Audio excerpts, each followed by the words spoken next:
Dogwoods is still flowering.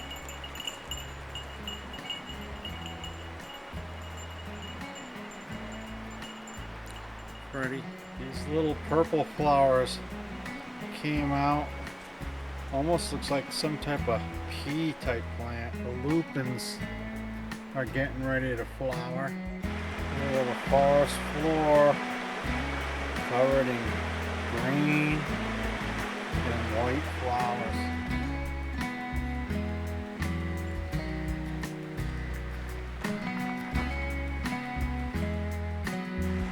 Look at these little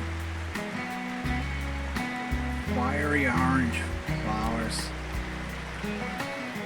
Ferns coming into their own, blanketing the forest floor. These little broadleaf plants, the flowers have actually finally turned from green to white, mixed in with these little rose type plants. Looking forward to seeing them bloom. Forest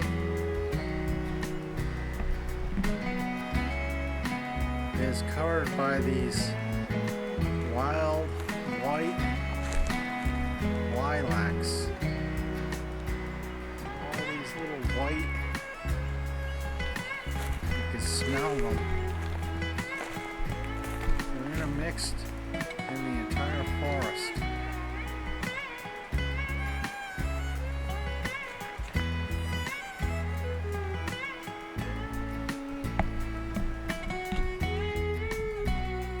Look at all these wild lupins.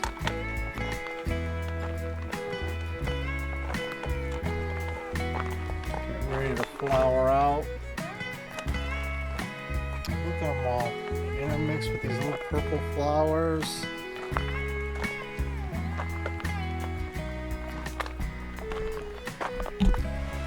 Little white flowers on these bushes. It's something.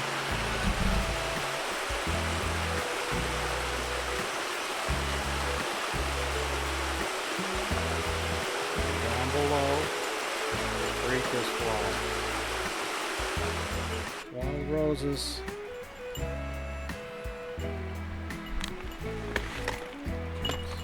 Wild roses. Getting little rosebuds. That'll be pretty. When you walk in nature, and you open your eyes, there's a whole world to see. It's starting to flower. Wild rose. What an absolutely glorious day on the off-grid homestead. Get these little lizards running around. So in this episode, we're going to take our log that we loaded up on the mill, and we're going to cut ourselves some 8 1/4 by 8 1/4 by 52 inch long timbers for the timber frame foundation. Let's get this day started.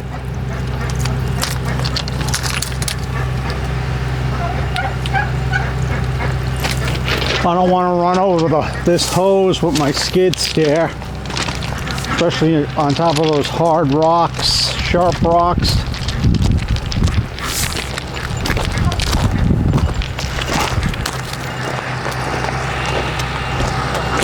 I have another one of these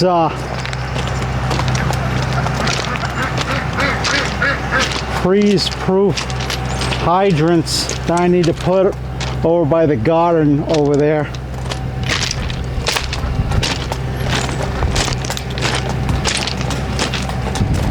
I think we'll be okay. We're gonna come down this hill and turn up the driveway. I got my truck over there. I don't think it will be a problem.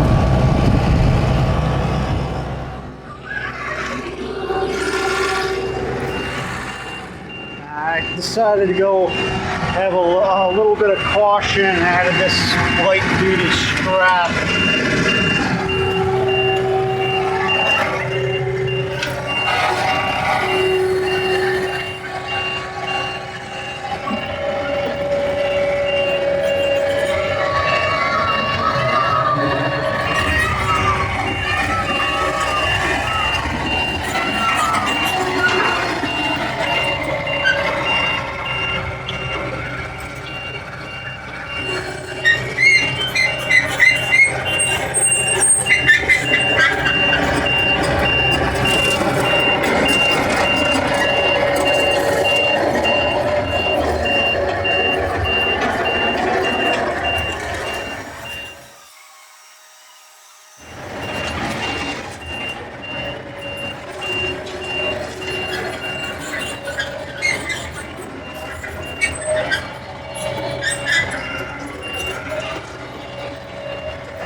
It's nice over here at the mill in the shade, but with this beam,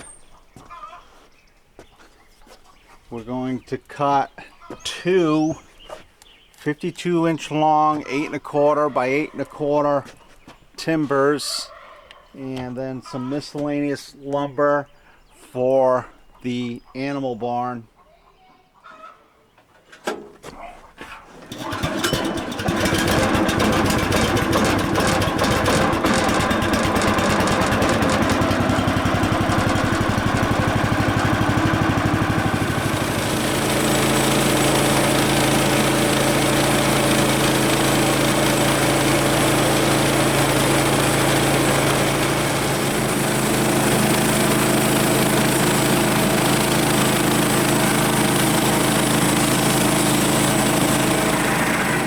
Cut of the day. We're going to take this drop and we're going to put it in the chipper pile. It's nice when you got a good sharp blade. In our last episode we sharpened that. Let's get rid of this. This is heavy wood.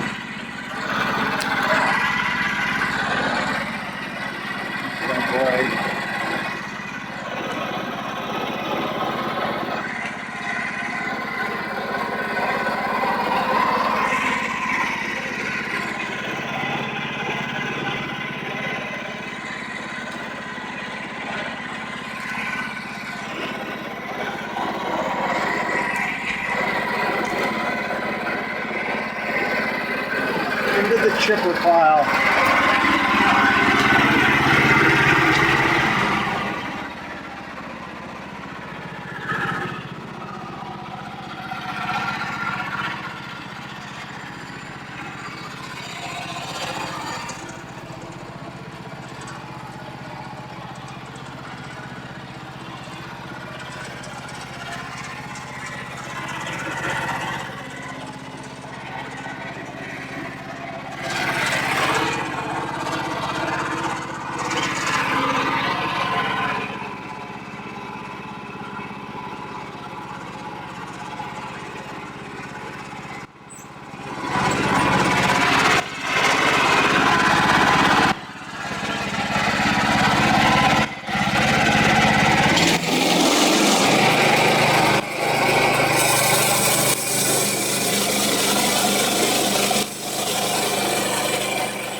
Definitely like taking a hot steak knife through butter. This is our first 2x. I'm going to cut this down. We'll either make a 2x6 or 2x4 out of it.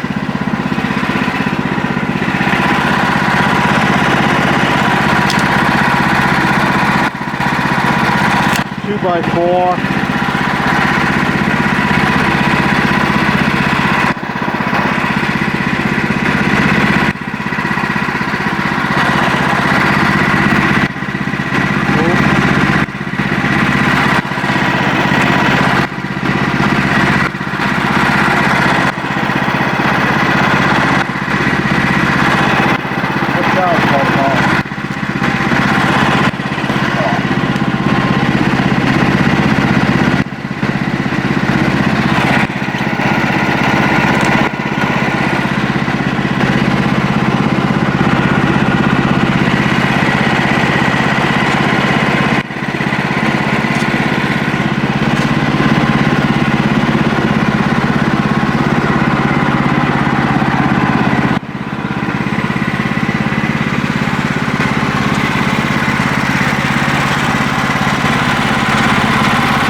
it. Then we're going to rotate the log 180 degrees.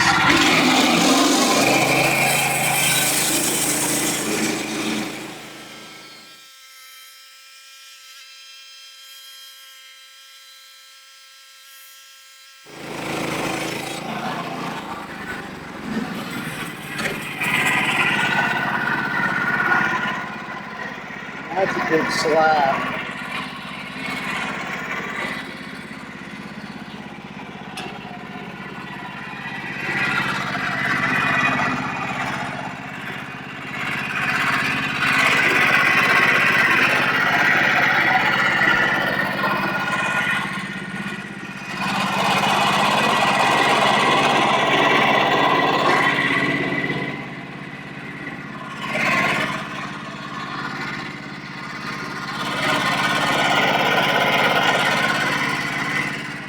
A big tree.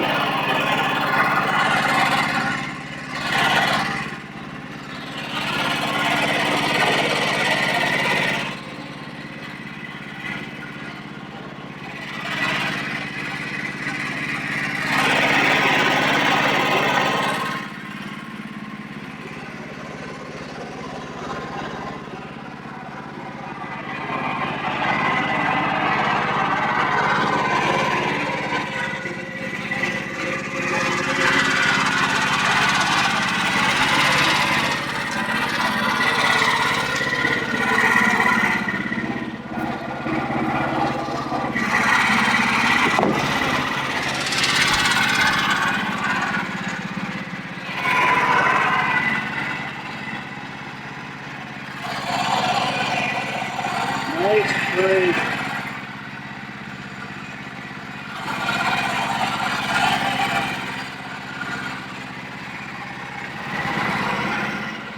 We get our backstops turned around. So that the 45 is sloping away from the log. That way there it won't catch on the point as the log rolls.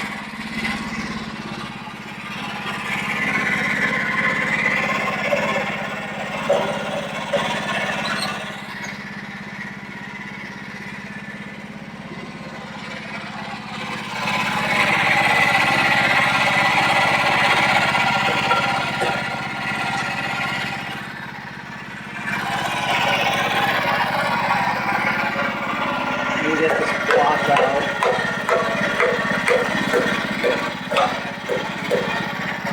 And then shoot them out when I rotate the log.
It's called using your head.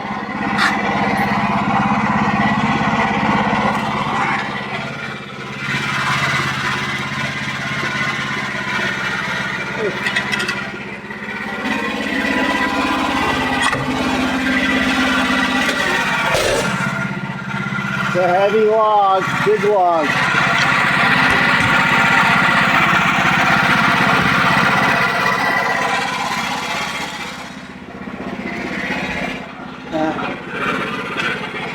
Flash you guys again. What's this tool called? I use it to turn this log over.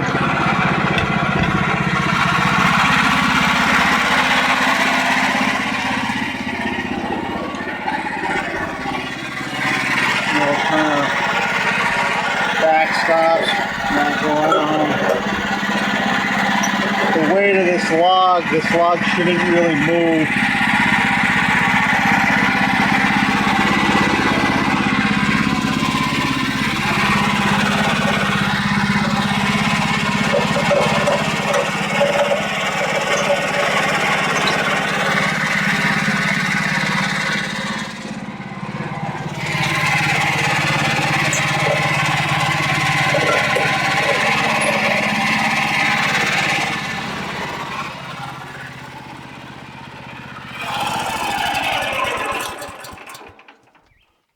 Take the sawdust to the garden.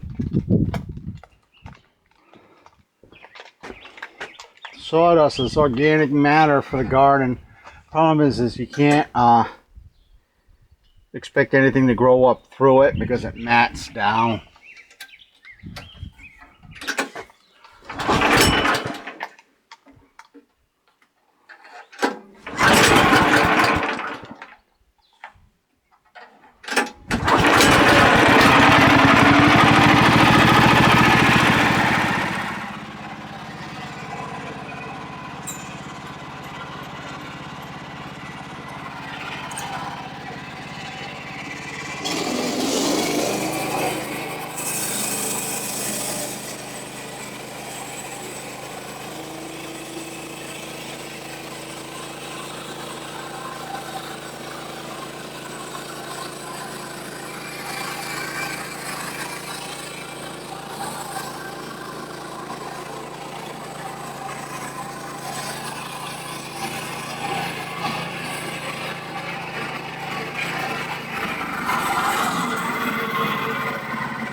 I'm going to cut a 2x.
So I empty the bucket again.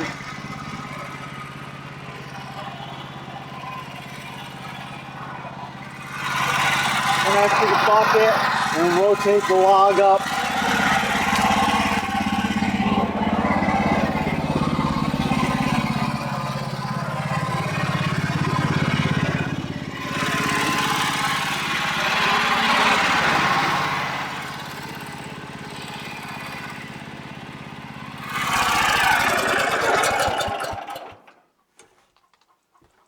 Okay. Turn the back stops around. So the downward slope is facing towards the log.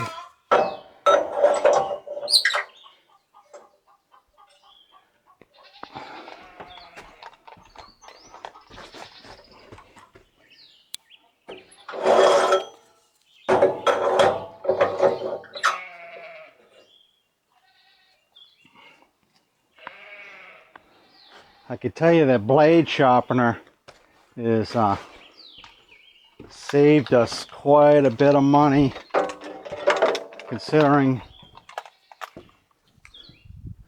the cost of the blades and such. So this end of the log is 18.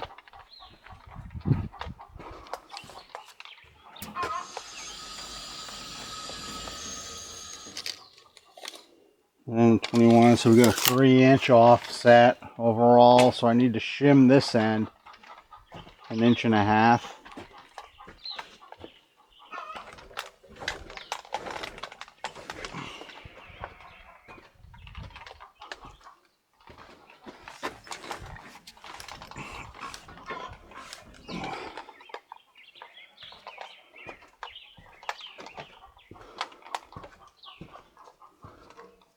I don't know if this is 1.5 inches.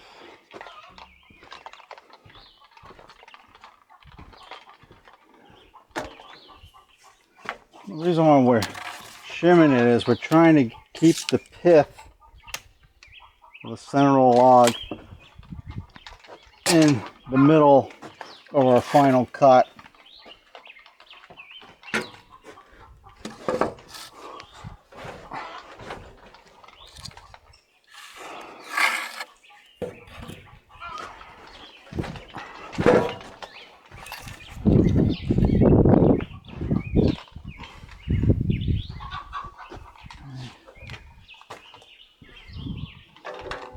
Now we need to rotate our log up.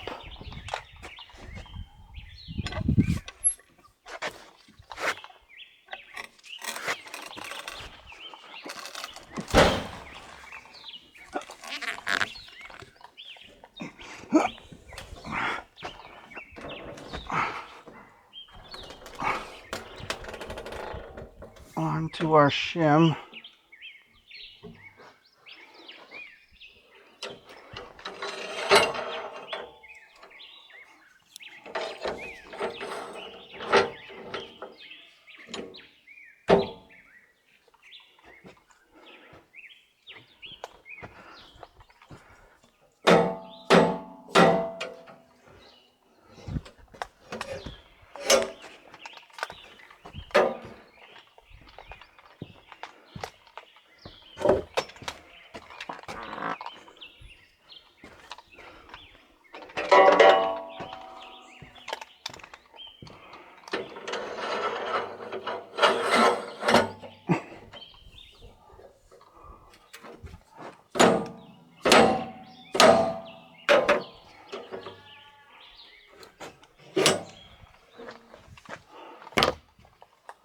These dead blow hammers come in handy with this. You can knock the dogs loose.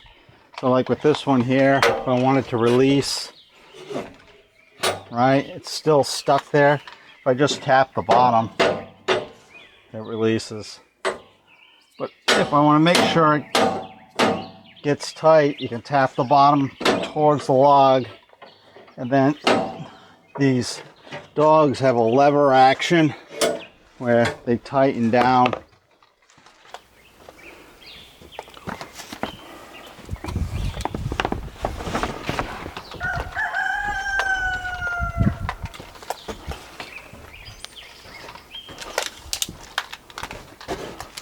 Our pith is right there.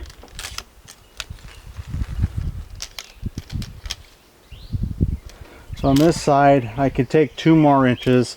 On this side, I can take 1 inch. But right now, we're going to cut it down this way.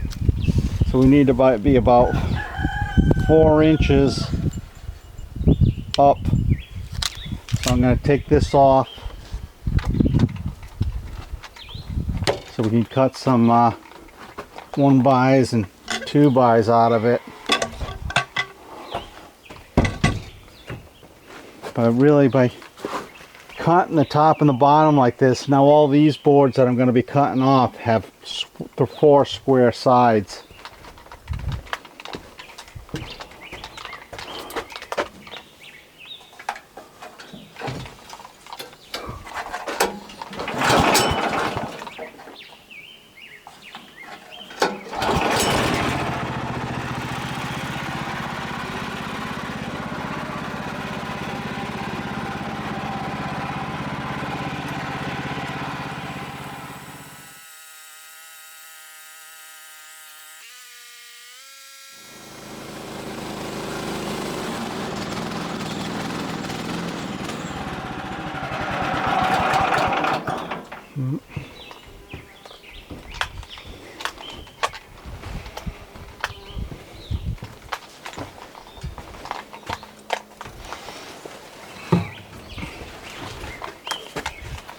Need fuel.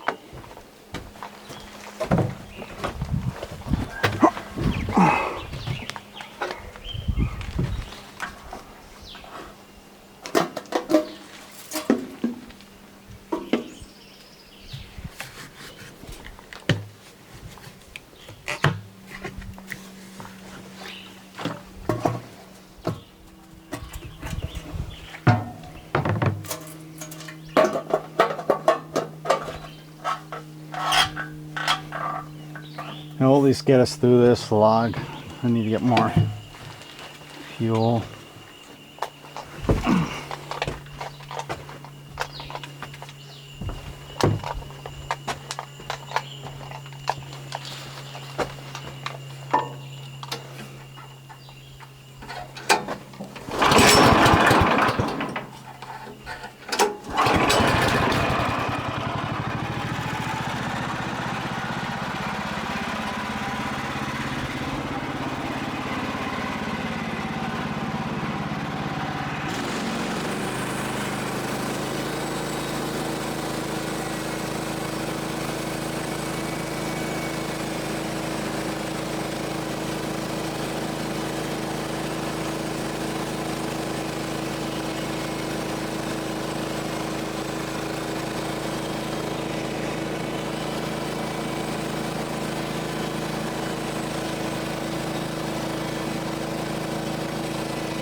You can hear Shadow in the background crying.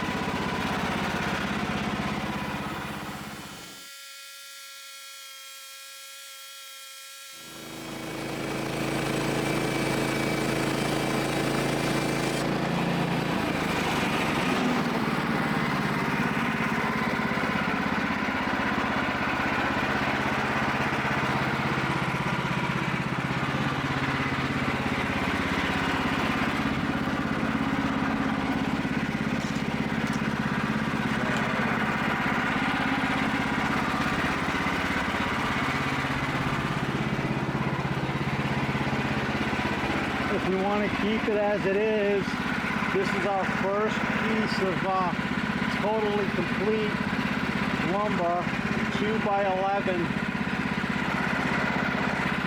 Nice wood. Nice wood.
Next cut will be 4 inches.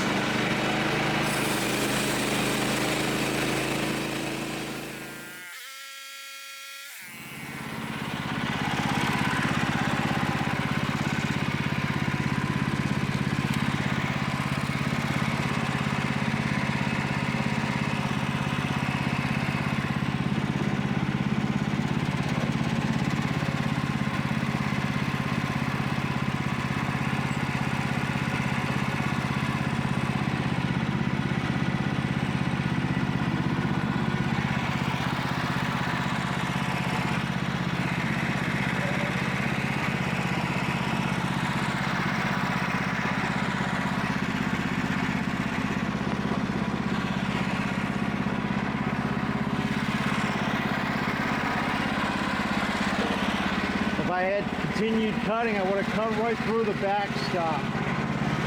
That blade would be trash.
4x4s out of it, or I could get one 4x4, one 4x6.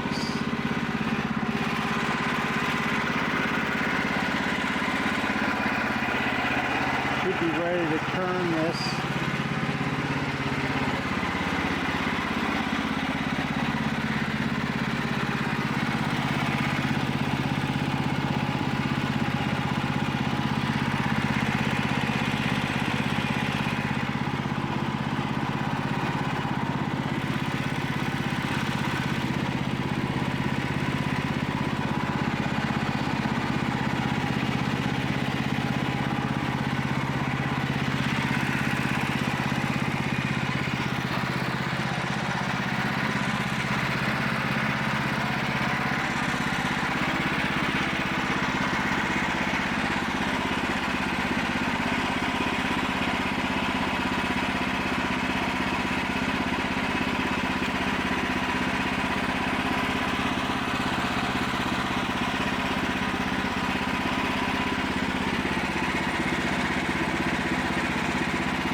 Starts making these tears on the back side that you only need is starting to go dull.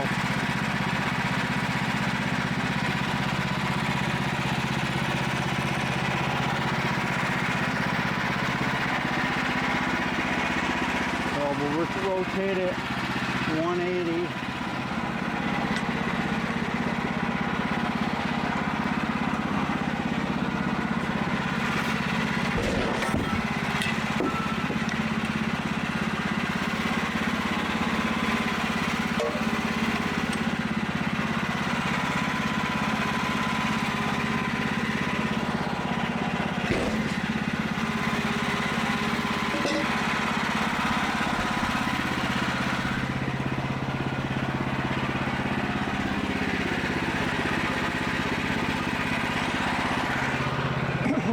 Now we'll just use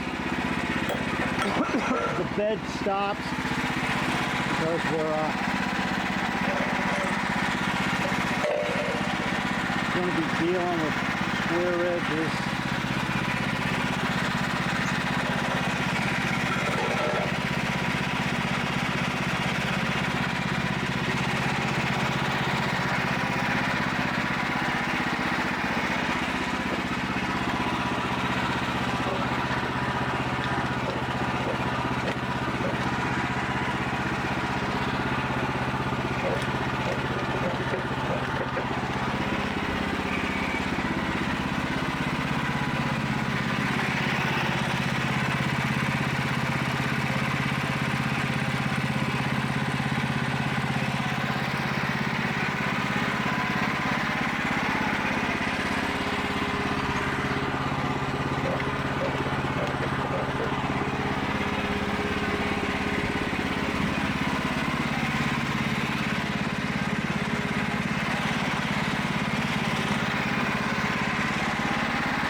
Heavy timber.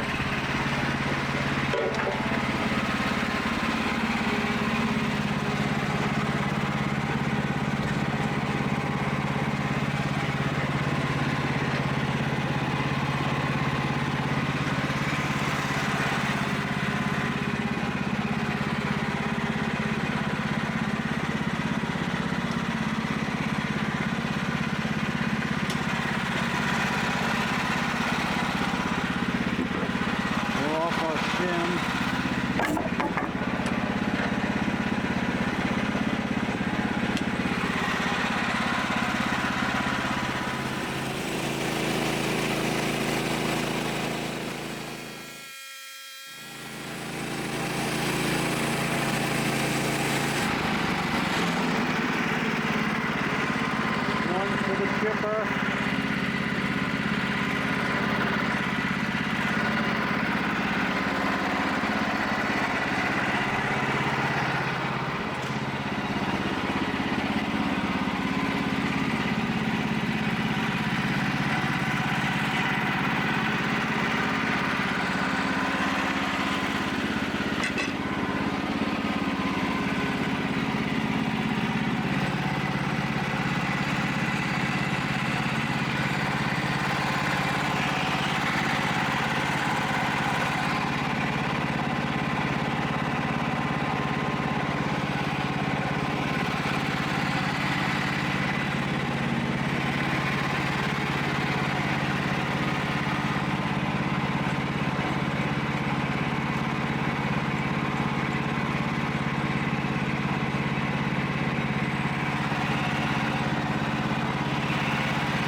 bucket.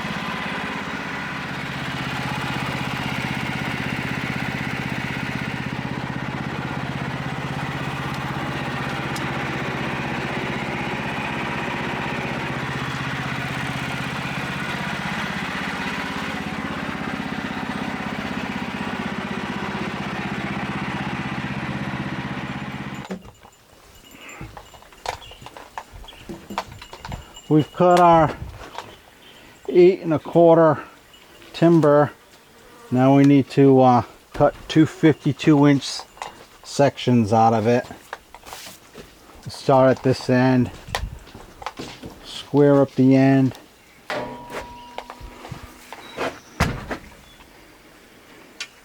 Okay, we're going to start by cutting at this end. That far end has a little bit of checking off the end. So we're going to start down here.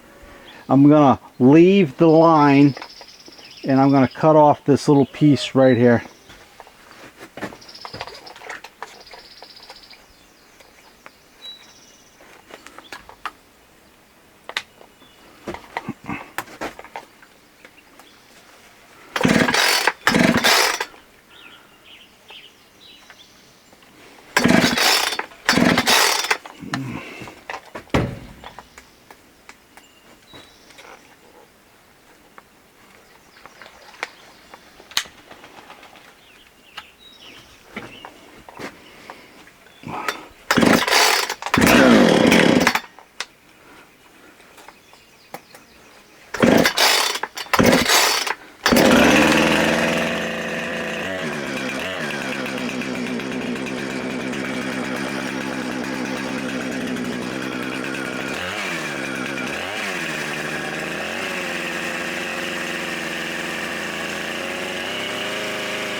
Check the squareness of our cut.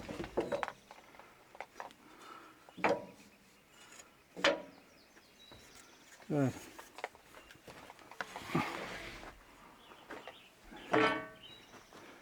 Okay, now we're going to measure down 52 inches.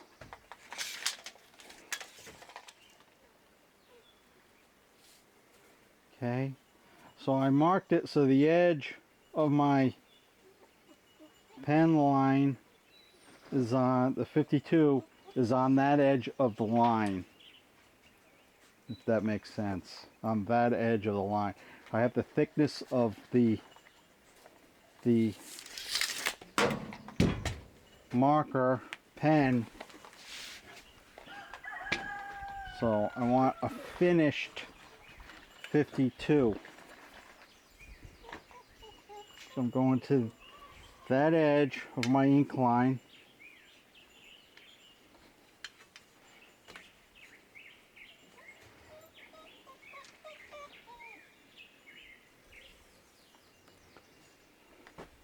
Now if I wasn't thinking about what part of the line I was cutting on, and I'll show you that this time, what happens when the saw goes through. Any time you're cutting something, there's what they call a kerf. And the kerf is the amount of material that's taken out during the cut. So I'm only going to cut this part of the way, and then I'm going to show you what the kerf is.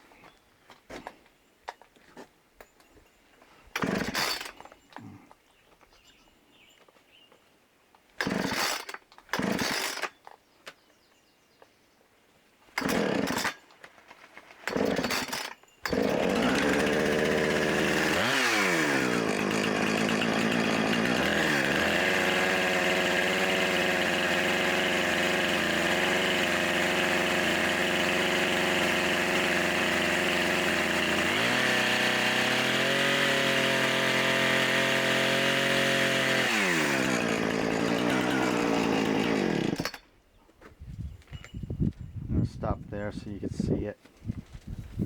So you can see right here, this space that's in here, that's the amount of material that's being taken out by the chainsaw.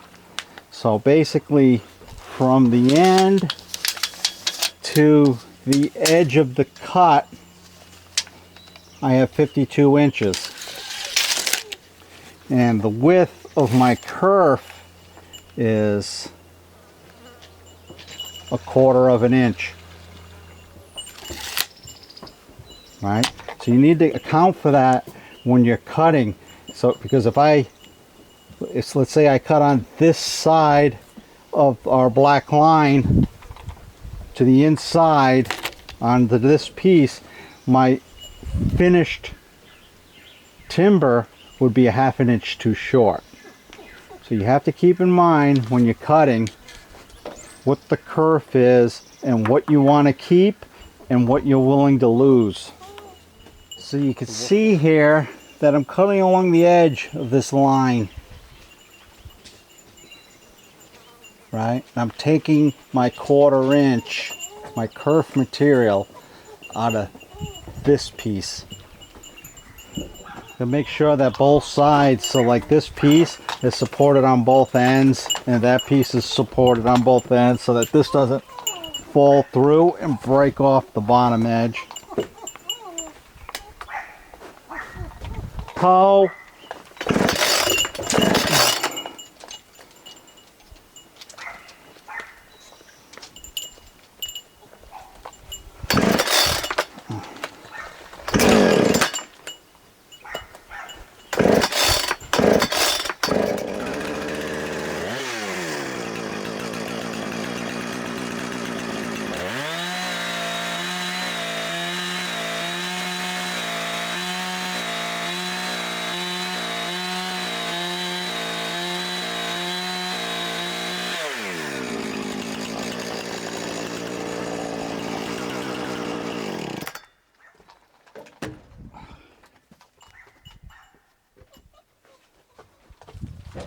There's one timber for an upright.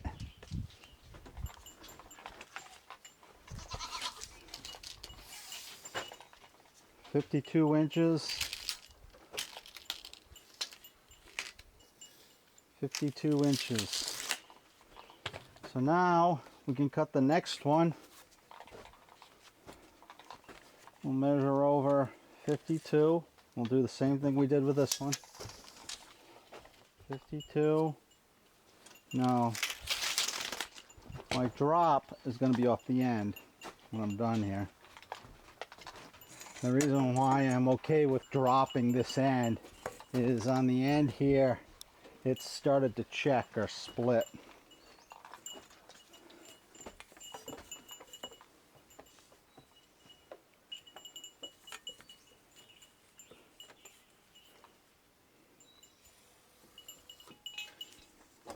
I draw a line across the top, and then I draw a line across the face. That way there, when I'm cutting through, as long as I'm maintaining my chainsaw along this top line, which is dictating what my saw is doing this way, left or right, and I stay along this line, I know that my saw isn't wavering in the downward motion back and forth. I need a sacrificial piece of wood because I don't want this end to fall down and split. And then we'll anchor seal the ends of these so they don't try to dry too rapidly at the ends.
And you can see here why I cut that off.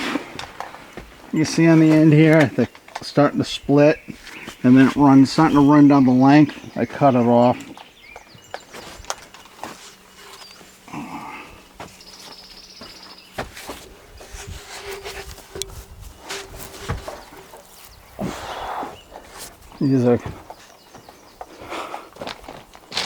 These weigh about maybe 35, 45 pounds. It's hard to believe.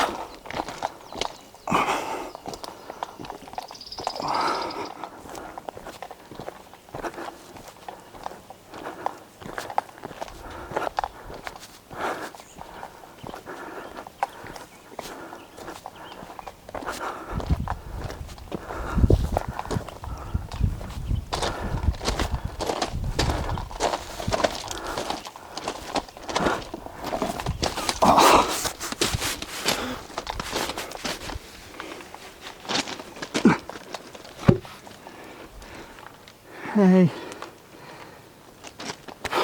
1, 2. So we need 1, 2, 6, 7, 8. Oh, need 11 more. Again, we're going to anchor seal the ends of these. And this doesn't prevent the splitting or the checking 100%, but it helps. And it helps by not letting the water evaporate straight out of the ends. But the water can evaporate through the sides still, which is a little bit slower.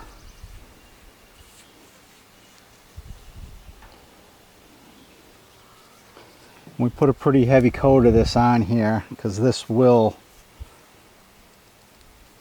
dry clear, and we still have some work to do to the ends of these. We got to cut tenons on the ends, and then the cross beams all need mortises going about 1 inch down the ends. Basically we're making like a cap out of the anchor seal, if that makes sense. And with the warmer, drier months directly ahead of us, all this wood's going to want to dry out fast. And we don't want it to dry out fast. We want it to dry out evenly. So we only have one more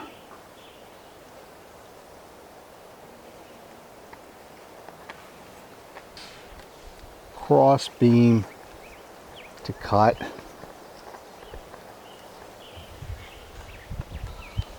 But we have, and we're well, not 2/3, we're 1/3 of the way done with these verticals, and they're not done. We have to, like I said, cut all the tenons. And these will all anchor down to the concrete piers that we put, that go down 3 feet into the ground.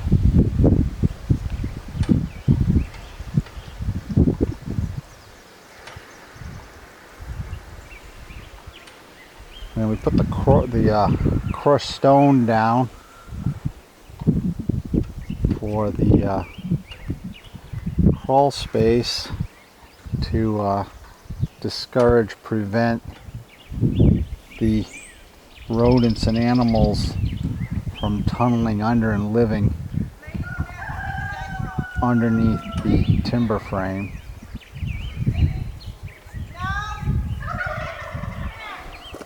Because what would happen is because it would be a nice temperate, cool place, in the summer and a warm place in the winter, the animals will try tunneling under and living underneath. But the gravel is too difficult to burrow through, and they won't burrow through that. Now we need to turn these over and do the other end.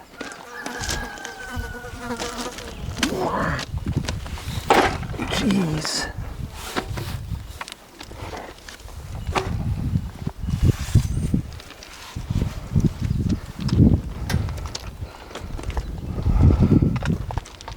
Summer, or the coming of summer. Great time of year.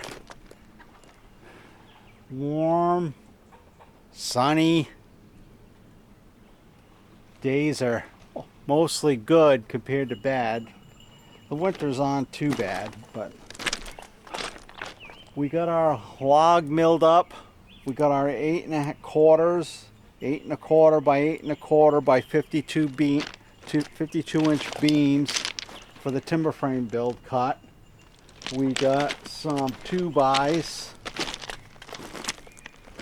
I got 1, 2 over here. I gotta cut the second side off. I got this one here that's cut, and I got this one here that's cut. This is a 2 by 11. This is a 2 by 8 approximately. We're probably going to cut those into something else, maybe 2 by 4s or 2 by 6s or whatever we need them for. But we're officially 1/3 of the way through with our verticals on the timber frame base build. We got the piers in the ground. They go 3 feet into the ground. They're 36 inches around with like 24 by 24 bases on top, reinforced concrete, rebar. So we got our verticals here, which is going to mount to our concrete bases.